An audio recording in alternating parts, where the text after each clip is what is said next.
Live के sketch से release बन जाओगे, चाहे वो हजारों में हो, लड़ेंगे हम। হ্যালো দর্শক, আজকের দিনে সিনেমা প্রেমীদের জন্য দারুণ কিছু আপডেট এসেছে। প্রথমে কথা বলি প্রবাসের কানাপ্পা সিনেমার ধামাকা টিজার নিয়ে। আরে ভাই, সত্যি বলতে পুরো টিজার এক পাশে আর প্রবাসের এপিক এন্ট্রি অন্য পাশে। সাথে আরো একটা বড় আপডেট, ভাইজানের সিকান্দার মুভির টিজার রিলিজ হয়েছে। সেখানে সালমান খান যেন একেবারে বাঘের মতন গর্জন করেছে।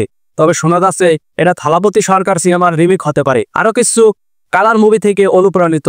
আসল সত্যিটা কি জানতে হলে ভিডিওটির সঙ্গে থাকো। প্রথমে আসি সিকান্দার মুভির টিজারে। এইবারে মেকাররা আগের মতন ভুল করেননি, বরং গল্পের কিছু গুরুত্বপূর্ণ দিক ফাঁস করেছে। প্রথমেই জানা যায় ভাইজানের এখানে তিনটে নাম, সিকান্দার, সঞ্জয় আর রাজা সাপ। সিনেমার গল্পটা গড়ে উঠেছে রাজনীতি ঘিরে, যেখানে বাহুবলীর কাটাপ্পার মতো একজন ব্যক্তি বড় কোনো রাজনৈতিক নেতা হতে পারে।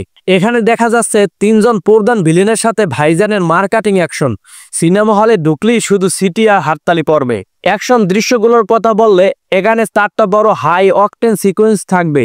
একটা ট্রেন, একটা জেলে, একটা আকাশপথে আর একটা হাসপাতালের ভেতর।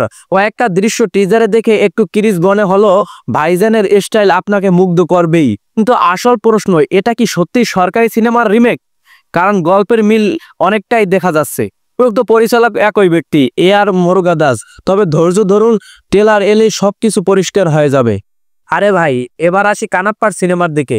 এখানে বলিউড থেকে শুরু করে দক্ষিণ সিনেমার দুনিয়ার সব জায়গা থেকে টপ লেভেলের অভিনেতা এসেছে। কিন্তু আসল প্রশ্ন, ট্রেলার কি সেই ম্যাজিক আনতে পেরেছে?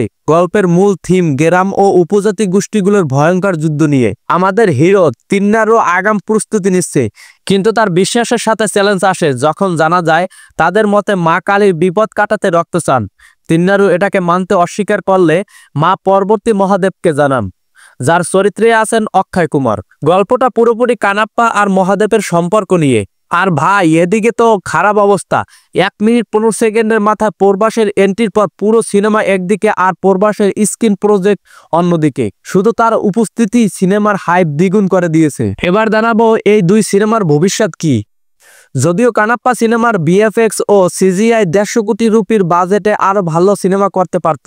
এই সিনেমার কিছু দৃশ্য টিভি সিরিয়ালের মতো মনে হয়েছে। তবুও প্রবাস ও অক্ষয় কুমার ও মোহনলালের মতন তারকা থাকার কারণে একবার দেখার মতন তো বটেই।